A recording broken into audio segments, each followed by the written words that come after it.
Remember how exciting sugared cereal was when you were a kid? You knew it was bad for you and it felt like a little treat to get it. Or maybe you were someone whose parents were way less strict than mine and you got it all the time. And then you grew up and you were like, I gotta stop this, it's pretty terrible for me. But with Magic Spoon, we can go back to that sugared cereal deliciousness without all the bad stuff. Magic Spoon comes in all the traditional fun flavors: cocoa, fruity, frosted, peanut butter, but with 0 grams of sugar, 14 grams of protein, and only 140 calories and 4 net grams of carbs per serving. It's keto-friendly, gluten-free, grain-free, soy-free, so you can get all the yummy deliciousness without the junk food hangover. If that sounds good to you, you should go to magicspoon.com/politicsgirl to grab a variety pack and try it out for yourself.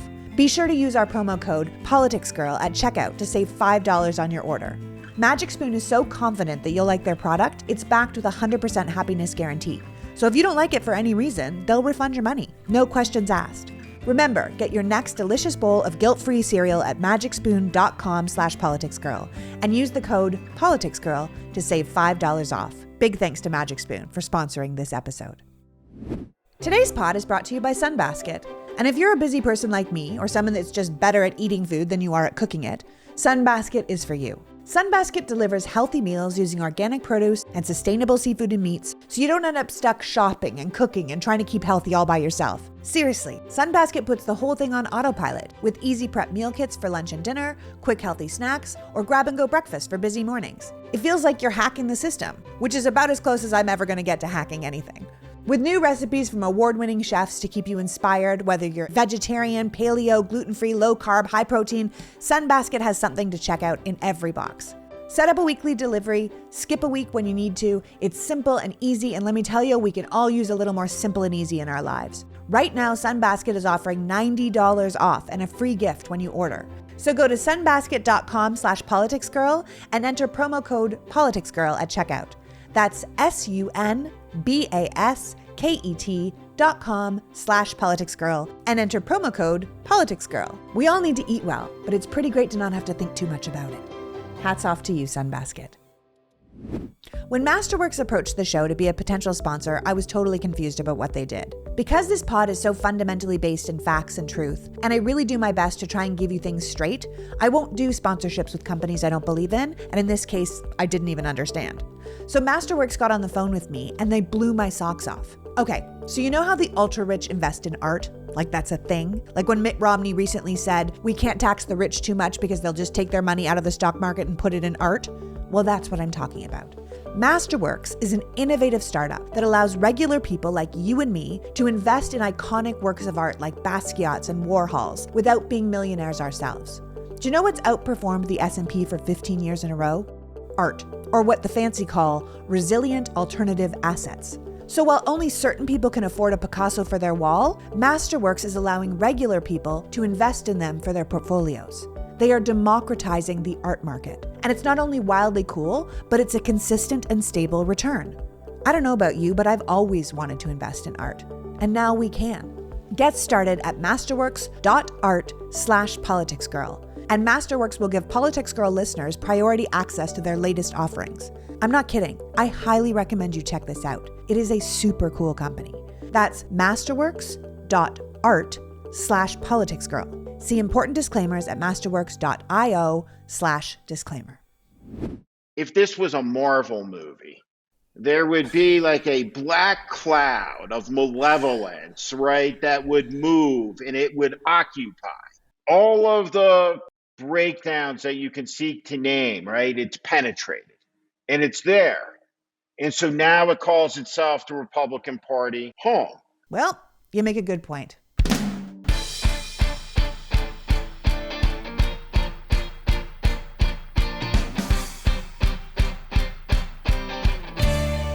Hello, and welcome to the Politics Girl podcast. I'm your host, Lee McGowan.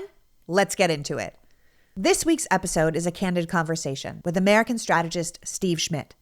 I'm so excited for this conversation because I'm such a big fan of Steve's ability to message, to speak off the cuff and explain things in a clear and concise way that most journalists cannot. In many ways, Politics Girl works within the Steve Schmidt tradition of communication, so it's a treat to have someone whose skills I admire so much on the show. Now, that being said, Steve and I come from very different political camps. Steve has been a very active and prolific Republican for most of his career. He is most well known for working as communications and PR strategist for George W. Bush, Arnold Schwarzenegger, and running John McCain's presidential campaign. Steve is actually the one credited with suggesting Sarah Palin as McCain's running mate. And even though I believe both men went on to regret that decision, there's no question Palin brought some real attention to that campaign and was the first in a long line of what would become MAGA-type leaders that spoke from the hip and shunned the political class, which, to Steve's credit, was a pretty prolific awareness of the undercurrent of the American psyche. A sincere conservative in a world of sellout Republicans, Schmidt was extremely critical of Donald Trump from the beginning, and of the GOP for supporting him. He officially left the Republican Party in 2018, calling it the party of Trump, corrupt, indecent, and immoral. And leaving out only a few exceptions, he said his old party was filled with feckless cowards who disgrace and dishonor the legacies of their party's greatest leaders. He was one of the founding members of the super PAC, the Lincoln Project, which was founded to campaign against Trump, and has been a very vocal advocate about the dangers this country is in, saying today the GOP has become a danger to our democracy and our values. The Republican Party is an organized conspiracy for the purpose of maintaining power for self-interest and the self-interest of its donor class. It is no longer dedicated to the American experiment. And for that, I couldn't agree more. And it's such a breath of fresh air to hear a conservative speak with such candor and truth.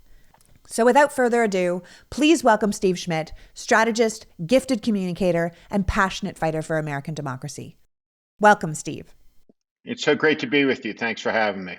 I'm so glad you're here. You are one of my favorite communicators, and I love that you're on TV speaking regular language to regular people. It allows us to be part of the discourse, so much more than having a bunch of talking heads talk to us. But let's start with the word discourse. We just heard legitimate political discourse coming out of the RNC, censoring their own members, Liz Cheney, Adam Kinzinger, for being on the 1-6 committee, trying to get to the bottom of what happened that terrible day. And then we had Mitch McConnell come out and say the MAGA narrative of that day is not something we agree with. It was a horrible day. And you were recently on Lawrence O'Donnell's Last Word, and he said to you, do you think that this split is the defining moment for the Republican Party? And I thought what you said was very interesting because you said it's not the defining moment for the Republican Party, it's the defining moment for the country. And what did you mean by that? Well, first off, it's great to be with you. I just think you're one of the most compelling voices in the country right now, speaking in plain American common sense about our birthright, our inheritance. You know, we're the luckiest people in the world. We're Americans. And so what does that mean? Because the idea of the country, and it's an idea, it's not a race of people. It's not a blood and soil nation. We're made up of all the people of the world where every language is spoken every day. And so in 2022, legitimate political discourse, as you pointed out, defecating in the hallways, urinating in the hallways, murdering, bludgeoning, desecrating the flag. You know, that building is a symbol for democracy. Biden, when he was president-elect, right, he called it the citadel of democracy. But it also stands as the greatest act of optimism in American history.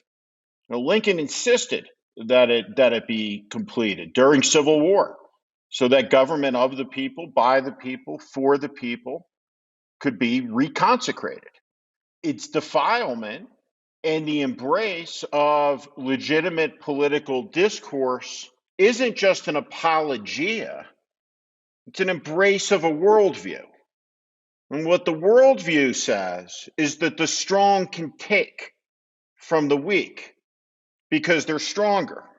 And so when you add it all up, this moment in history, and I think that so much of the deficiency in the media is that they miss the forest for the trees, in that there's a constant examination of moments in silos at the expense of being able to appreciate everything for what it is, which is part of a momentous unfolding event that's happening not to our grandparents, not to our parents, but to us right now.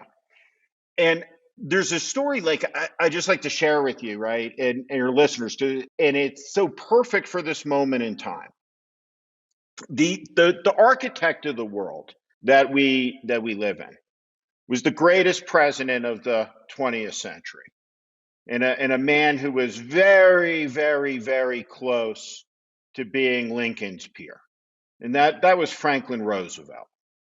And Franklin Roosevelt architects this American-led liberal global order that comes into being replacing what? The British Empire. Its preferential trading systems, the idea of empire and subjugation of colonial populations in the service of mother country. The American perspective rejected all of that. The UN Declaration of Human Rights, a world bound by values and freedom that would come after, imperfect as it may be, as it came to be, as far as visions go. Right? FDR's vision was substantially attained. And he talked about this one night with a really close friend of his, who was the Canadian Prime Minister, Mackenzie King, who would often come and stay in the White House. And King recognized immediately in his friendship that he was with a world historical figure, a profoundly important person, and he took copious notes. And FDR is talking late into the night about this vision of the world, and he says to the prime minister that he knows that this world that he hopes to come into being won't last forever. He says, because nothing does. He wants it to last for as long as everybody who was alive on the day the war is won is still alive. The youngest of these people now are 76 years old. The participants in the events, the men who parachuted into Normandy, the men and women who survived the death camps, the millions of refugees in Europe who were starving, have lived to the end of long human lifespans. And so here we are with the largest invasion force in Europe since 1945, poised to invade Ukraine, a breaking of a consensus about how we apportion power through elections, and the idea that there are ideas and values that define freedom through something greater than the power of a mob or a faction, through its lust for it or its feelings of entitlement. And that's what's on the line. And there's a total inability to look at it, to face it, for a lot of different reasons, and to call it by its name, which is something you do all the time. And it's one of the reasons I admire you. I'm so happy to be with you today. And I'm sorry for such a long opening on it. No, it's good. I'm all on board. I'm like listening. I'm wrapped. I'm in. No, I think the thing is I think one of the points you're making here is that, you know, you have FDR saying, like, I want it to last as long as the people who are alive. And we're coming up maybe to the end of that. Does that mean we're done? Is this the best we can do? I remember standing in the Forum the first time I went to Rome. And they were like, oh, this is where the senators would make their speeches. And here's where we would do our plays. And here's where the Colosseum is. And I remember standing there and thinking a whole civilization was here with government and theater and arts and literature. And then it was just gone. And how does that happen? How can you have a great civilization that destroys itself?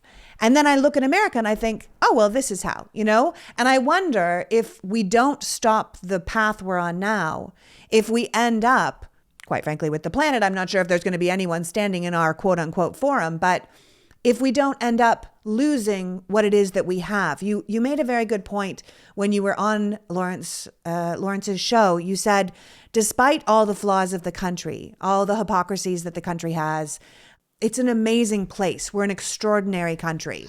And even the people who have caused the most disturbance over time, people like Martin Luther King, they weren't seeking to tear America down. They were seeking to be included in the promise of America. And now we have this group of people who are truly seeking to tear what we have down, to take it away. And that is a party you were a part of for so long. And so do you look at that party and think, they're going down this path and they can't be stopped? They just must be defeated? Or do you think the Republicans can be pulled back from the brink? Or do you think the Republican Party itself is over? Well, so we're not Sweden, right? Right. It's not like we have 18 parties and one of them that was a Democratic Party, small d, right, has taken a flyer, right, and broken right to the left or broken to the right and become autocratic, right? And now they're down to 17, right? We have a two-party system, right? And so one of the two parties has opted out of, right, the idea of pluralism, democracy, uh, a peaceful apportionment of political power. So no, that's legitimate. That's legitimate political discourse. Now, New York Times story the next day may seek to look at that and then go talk to someone who voted for it, who explains in a paragraph that no, they didn't actually mean that, but they did. They And I think did. we have to accept that, right? So this needs to be confronted. This needs to be called out. We are in danger of unleashing the furies in this country that we thought were buried, right? And now, what I would say is this about the Republican Party that's become the vessel for authoritarianism. When I ran John McCain's campaign in 2008, Limbaugh, Hannity, these people went all in to kill McCain, whose position was basically tell them to go fuck themselves, right? And McCain became the nominee, right? These people were there, but these people weren't running anything. The inmates weren't in control of the asylum. Right. Republican Party, we talk at the history. I think it's very important for people on the left to understand this. Ronald Reagan was reelected in 1984. He won 49 states. He almost won 50 states. This is not that. This is something new that's part of something old. And all Yes. through our history, if this was a Marvel movie, there would be like a black cloud of malevolence, right, that would move and it would occupy. It's occupied American life by manifesting itself in something that was called the Confederate States of America. It manifested itself in something that was called the Ku Klux Klan during Reconstruction. It manifested itself in the Know Nothing movement in the 1840s. And it manifested itself in anti-immigrant movements, anti-Irish, anti-Catholic, and hatred towards the American Indian. And it's a malevolence that has found itself at home in the Democratic Party. It has found itself at home in the Republican Party. This force has moved through all of the pores of American life, regionally, all of the breakdowns that you can seek to name, right? It's penetrated and it's there. And so now it calls itself the Republican Party home. And what we see right at the core is a fascistic enterprise, a conspiracy for the purposes of attaining political power. That's the singularly greatest threat we face as a society to peace and prosperity, right? So the president's going to give a State of the Union pretty soon. I'm sure it'll be like 400 ideas of whatever, of things that will never happen. I think he should go out there and he should say, the state of our entrepreneurs is very strong. The state of our research scientists, our research universities is tremendous. We live at the edge of an age of wonder and discovery. The state of our people is very strong, right? Courage and character and grit. The state of our politics is terrible, mostly because of you people sitting here. Right? The state of our union is weak and decayed because of a politics of selfishness. And we, the people, have to decide. You have to decide what type of society you want to live in. People lying to you constantly, gaslighting, intimations of violence, right? The takers who are strong will reign in a type of thugocracy, we're gonna throw away the American experiment. Now, Lincoln thought about this, right? And what he said in his day was, the greatest army in Europe will never take a sip of water from the Ohio River, right? If we are to be doomed, we'll do it by our own hand. Yeah, we'll do And it by ourselves. and so we have a moment all around the world. We see democratic rescission. What we see in Canada is in a mass protest. It's very much linked to everything that's happening here, that's happening with the French far right. All of these people, by the way, all know each other in these right-wing movements and coordinate. Yeah, it seems like there's just a rising authoritarian movement around the world. Yep. And you wrote a brilliant tweet recently about the Canadian situation. I'm originally from Canada. I'm from Toronto. And so watching it unfold, it feels very unfamiliar to me, being a Canadian watching that happen. But you basically spoke to the idea that these freedom truckers are not there for mask mandates or vaccine mandates. It's not an individual event happening. It's part of a bigger puzzle. It's part of a bigger picture where democracy is on the ropes, and it's a larger scale movement of the far right and conspiracy theorists and anti-government activists and fascism that is on the rise around the world. So do you see the Republican Party and the people in the far right and Donald Trump calling Trudeau, what did he call him, a liberal wingnut or something? Do you see the Republican Party as contributing to this fascistic movement, this rise of the world? Have they just given up on policy and they think, well, we'll just put in our hand here with power by all means. We'll end up taking it and then holding it that way? I think like one of the things that I find so compelling about you as a communicator, right? I'll tell you by the end of the show, right? Why so many people have responded to you the way that they've responded. But before we get there, there's this impulse right around questions. So look at the Canadian trucker, right? Just let's remove the conversation completely from like America's boundaries, right? For the purposes of making a larger point, right? So the group that has occupied the Canadian capital, right, and shut it down, their spokesman went out there and made very clear what they are doing there. They want to topple the Canadian government. He's there to demand meetings with the Governor General to topple the democratically elected government. So many of the questions that have been asked like over these recent years are like some like version of like how I feel about that. Or why do you think he's saying that? As opposed to he just said that, we should take him both literally and seriously. Yes. Right? So I just like start at a place of I take everybody literally and seriously. And I think we share that in common, right? Like he said that, and the reason they said it, and there's meaning to it. So Mitch McConnell goes out and he accurately says this was a murderous insurrection, right? And everyone's like, right, this is great, right? Like it's like, I think it's worse. It's worse because you are willfully and premeditatedly in a political coalition with those murderous insurrectionists for the cause of taking political power. Yes.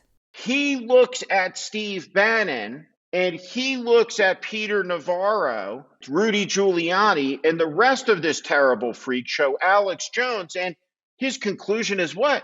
He has more in common with them than he does with Joe Biden or you.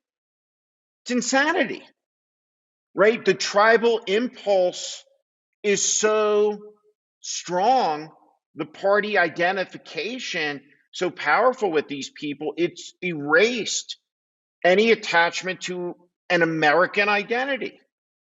You have sacrifices in the history of this country, they just beggar the imagination, right?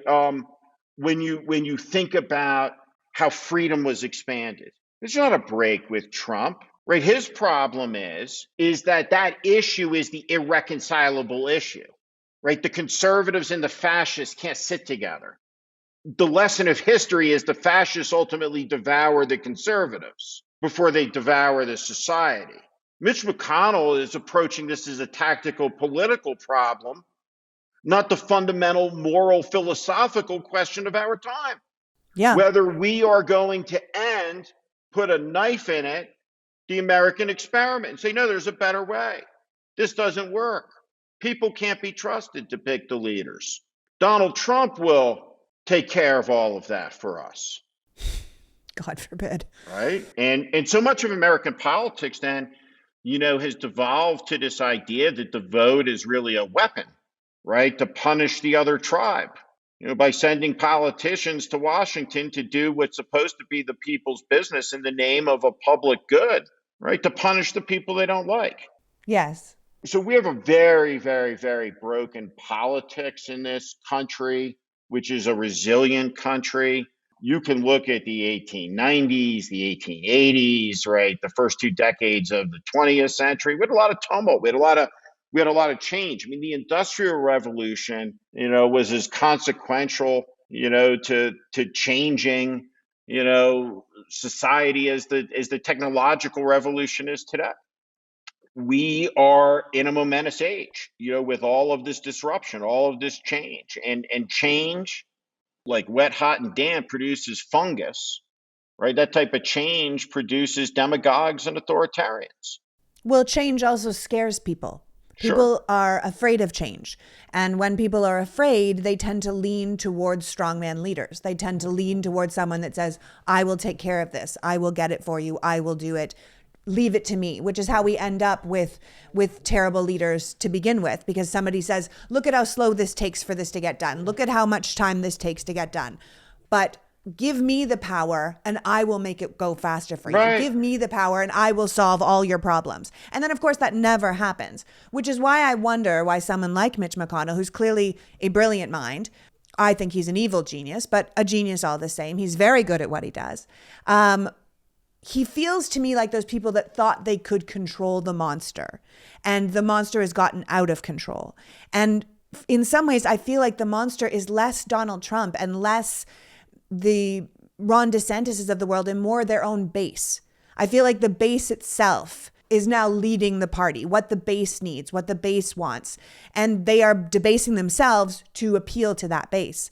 And it concerns me because without this accountability, we're watching the 1-6 committee and we're watching what's happening in Georgia and we're watching what's happening in the state of New York.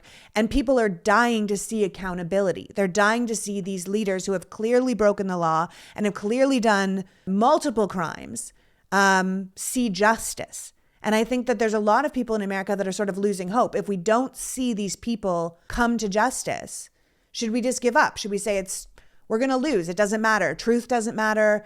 The law doesn't matter.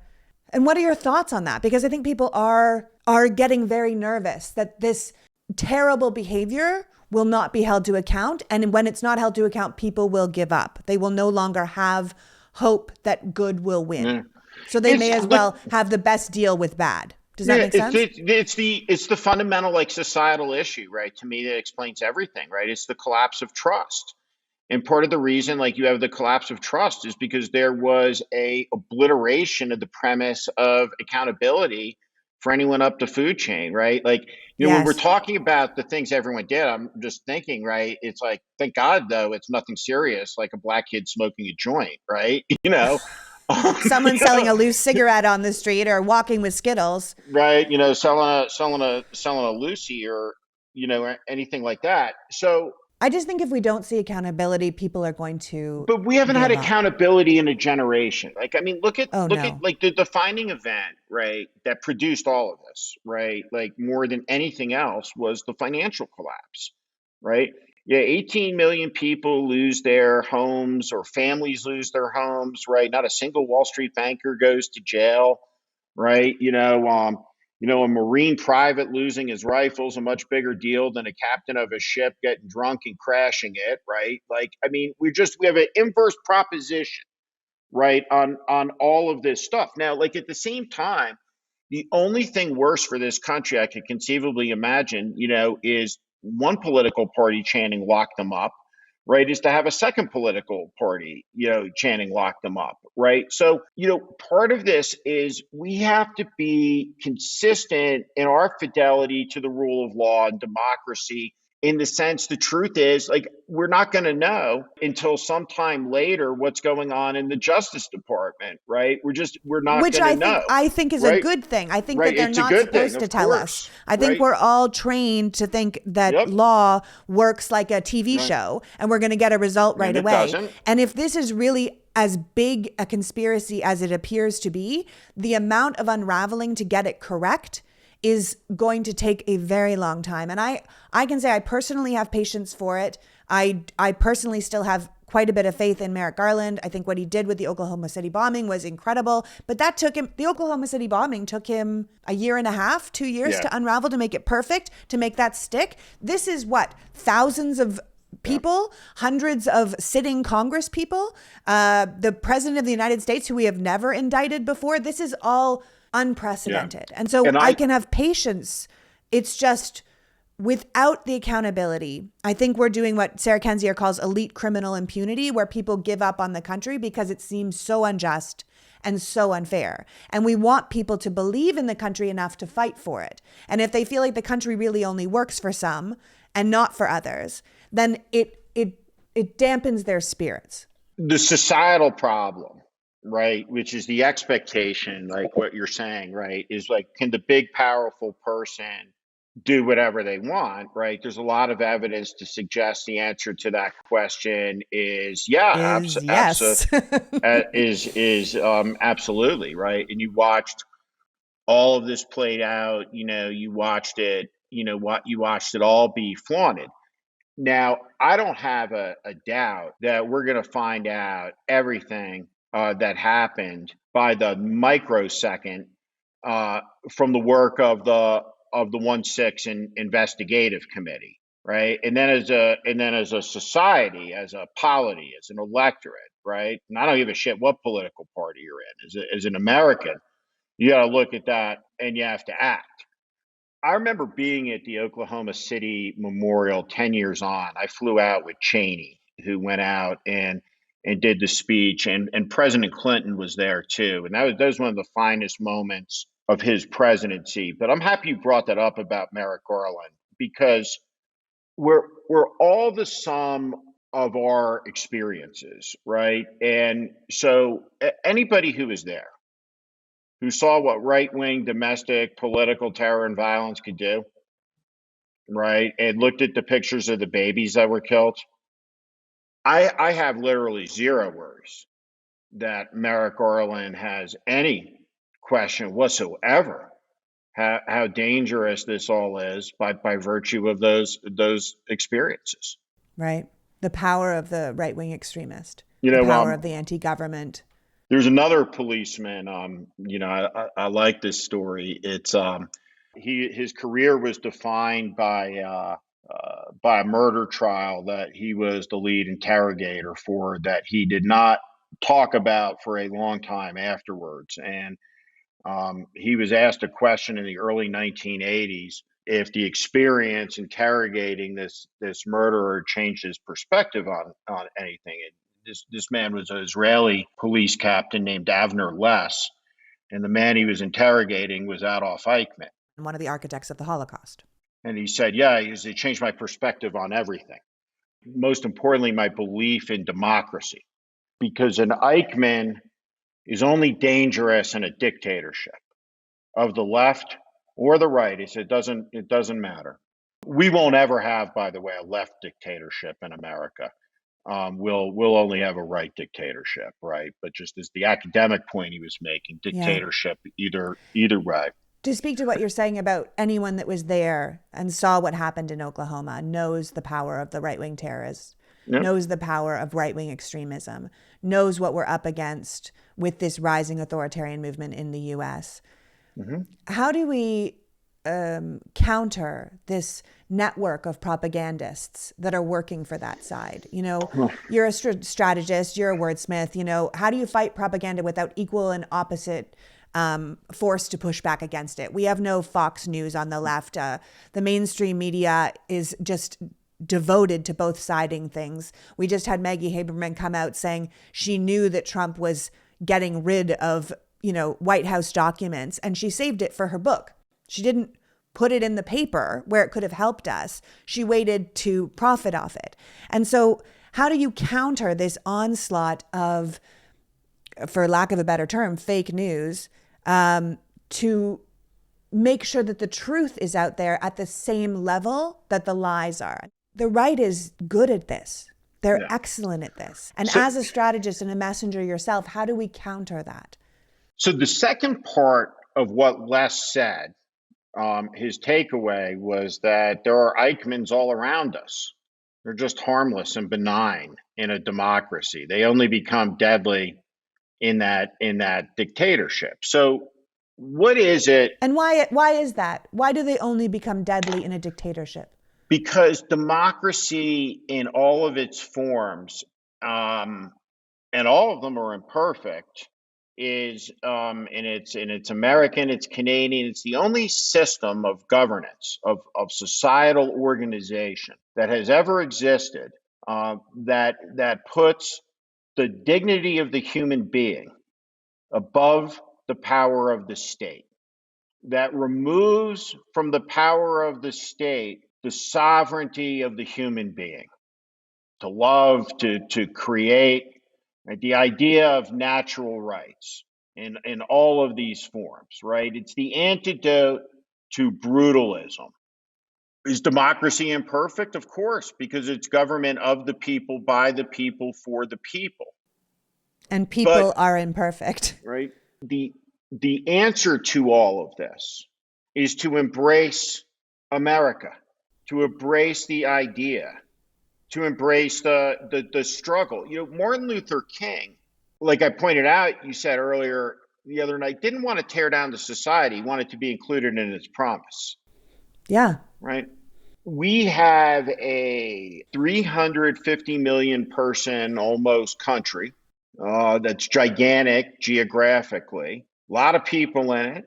We need some live and let live, some tolerance. The idea of disagreement isn't poisonous, right? The idea that someone in Brooklyn and someone in Wyoming might see the world differently, right? Shouldn't make anyone fall off the chair. People navigate differences. It's the argument for the Senate. Yeah, it's right? the argument for the Senate. And this whole system requires people of good faith and goodwill. But the fundamental problem we have is that we have about 2% of voters in total pick through a primary process 90% of our politicians. So we have obliterated not just a political middle, right, which I think is a space, a mean between two positions, but also a societal center, right? Right. So when you're talking about this 2%, center. Right.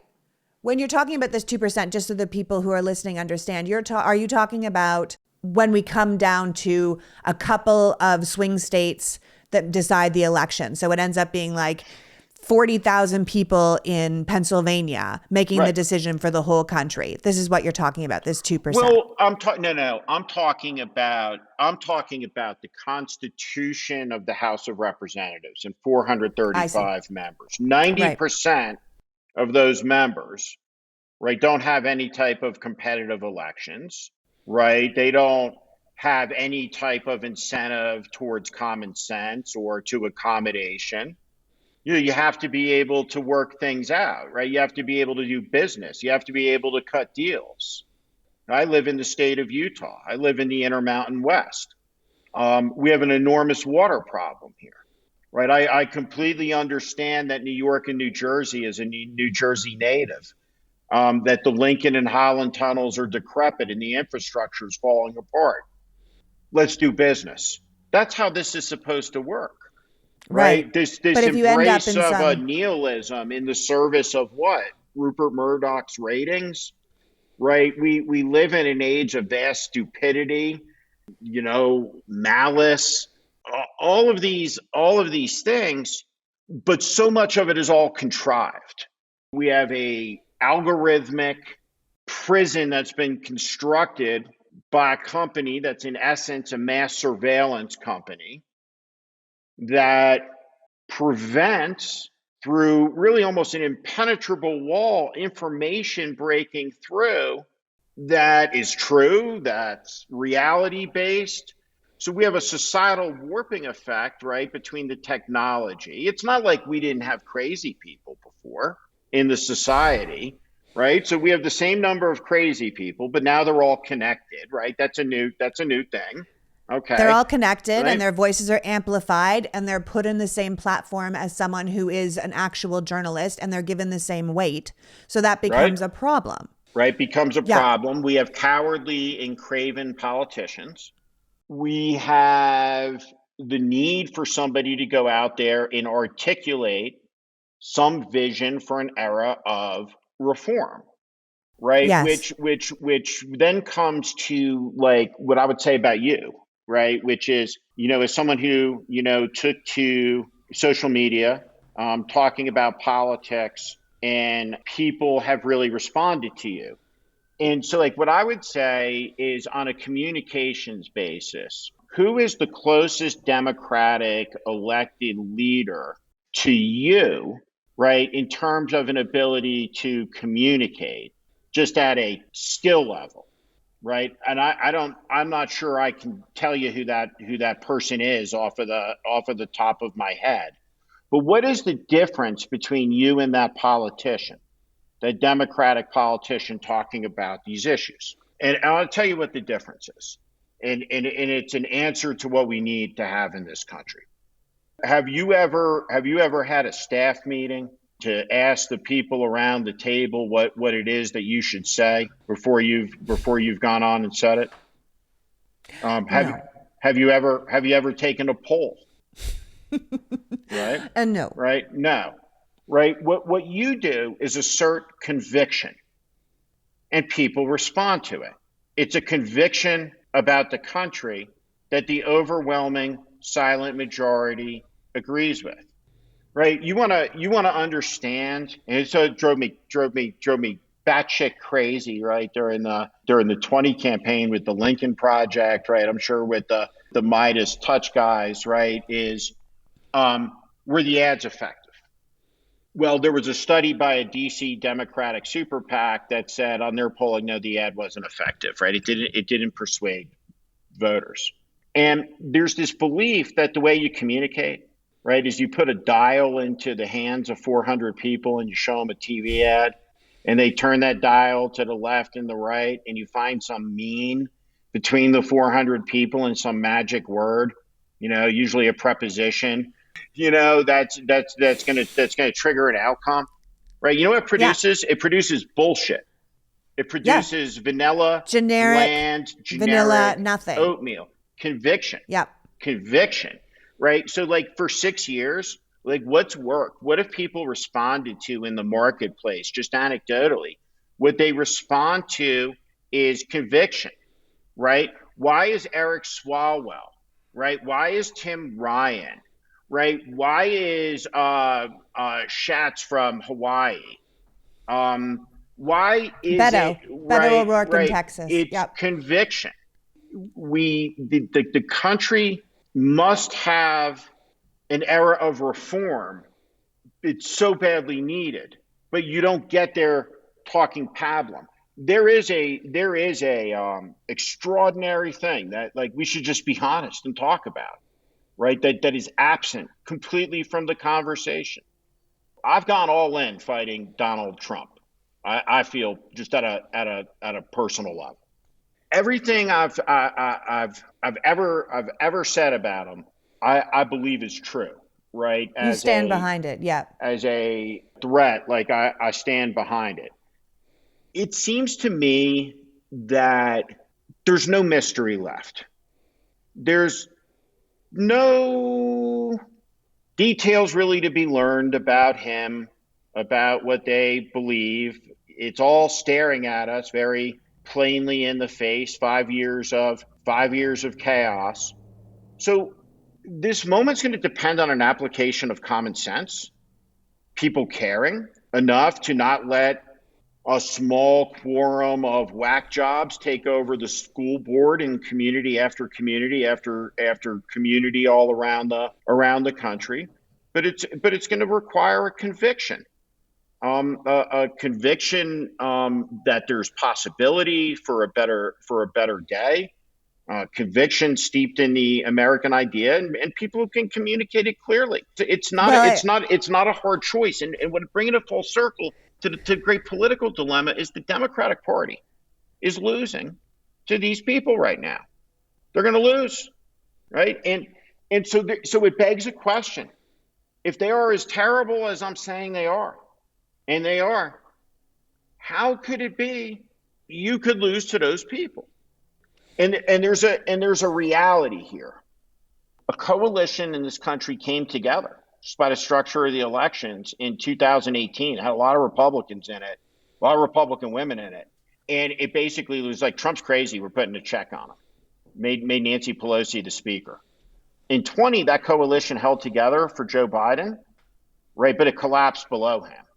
And right now, Joe Biden, who's president by 45,000 votes across 3 states, like, that part of the electorate seems to be looking, and they're like, well, Trump's not on the ballot, and maybe these people can be the people to put a check on you. And and and there's a lot of justification that goes into, well, the guy I'm voting for is not crazy. I mean, come on, Mitch McConnell just said he thought it was an insurrection. It was terrible. I thought it was terrible. But the point is, the fusion of the coalition elements under the umbrella of a violent cause, legitimate political discourse. yes, I mean, you don't have to look much further than Virginia and Glenn Youngkin. He looks like he's not crazy, he's normal. And yet the policies are exactly the same as you would have got under Trump or DeSantis. He's exactly the same. He's just wearing a fleece vest while he does it. And I think the thing is that the reason the Lincoln Project was created, the reason Midas Touch was created, the reason I do what I do is because there is a gap. There is an opening. There is a missing link between what the major parties can do and what needs to be done. And so I think it's groups like ours that we're trying to fill that gap. I always say that the DNC and the Democrats in general, I think they have good intentions, but good intentions, we all know what happens with them. And I feel like they are an aircraft carrier.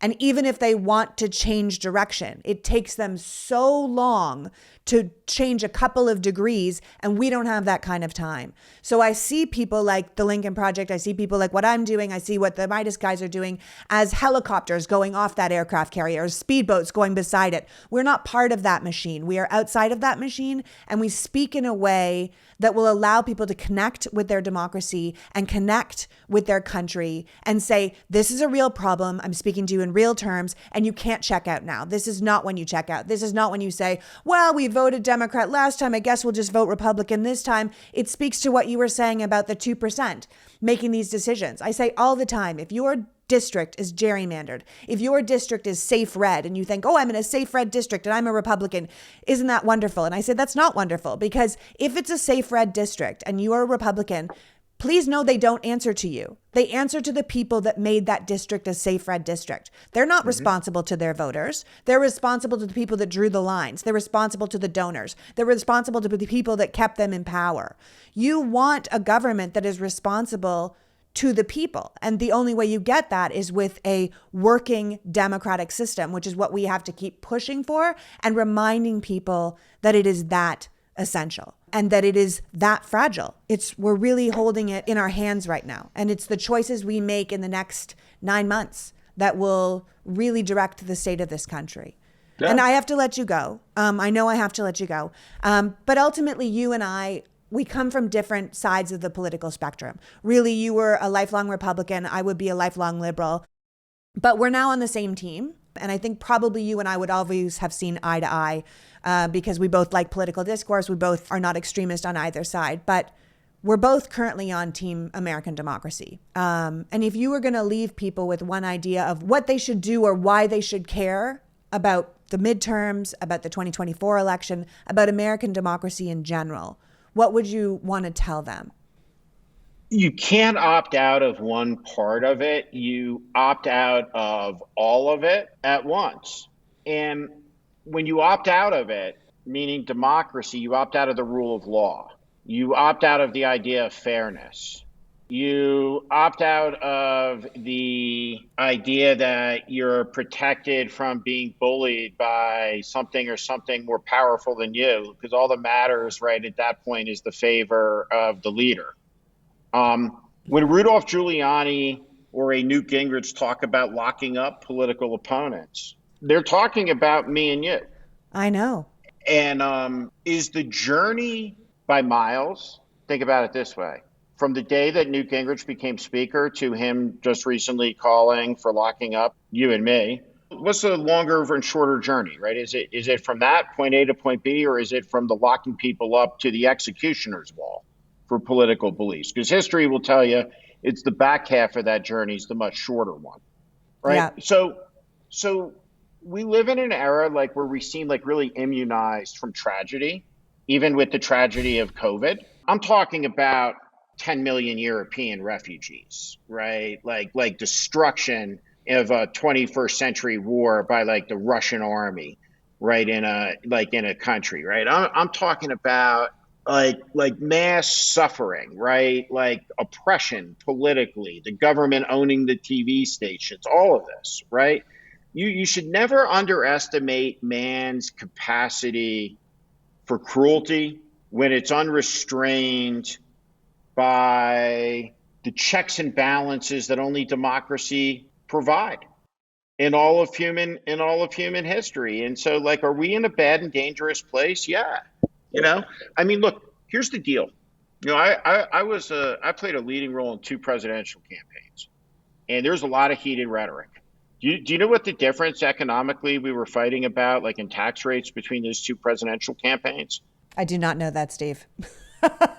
The Democratic rate was 39.6%. The Republican rate was 35%, right?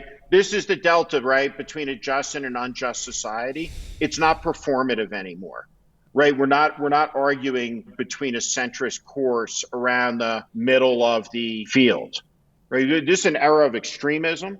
It's a dangerous hour.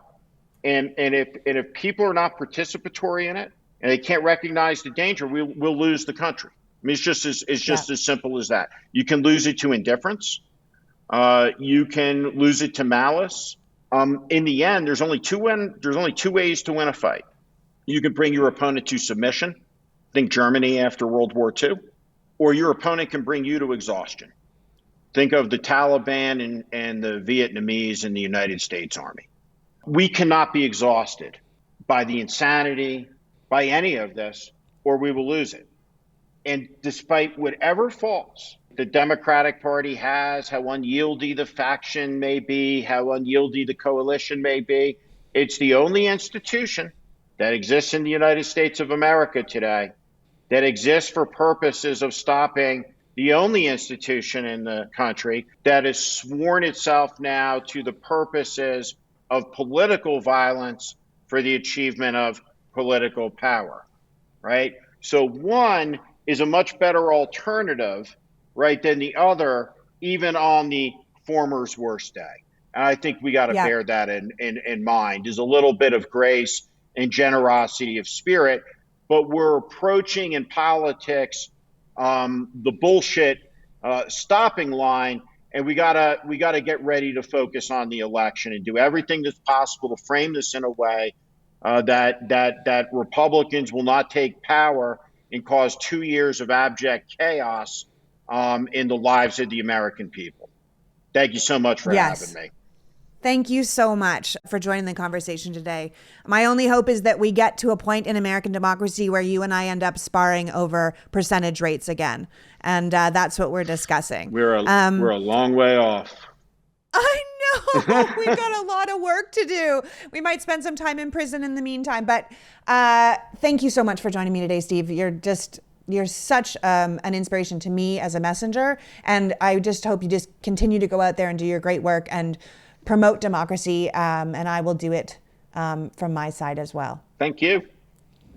So that was Steve Schmidt, American strategist thinking outside the box about how to best preserve the American experiment. My only hope is that we do a good enough job saving American democracy that the two of us end up sparring over policy again. I think we can both agree that there's room for multiple points of view in America, as long as one of those points of view isn't fascism. Now go out and make the world a better place. I'd like to thank Steve for joining us today, and thank you for caring enough about democracy to be here. Until next week, PG out. The Politics Girl podcast is written and performed by me, Lee McGowan, in partnership with the Midas Media Network, and produced and edited by Happy Warrior Entertainment. All rights reserved.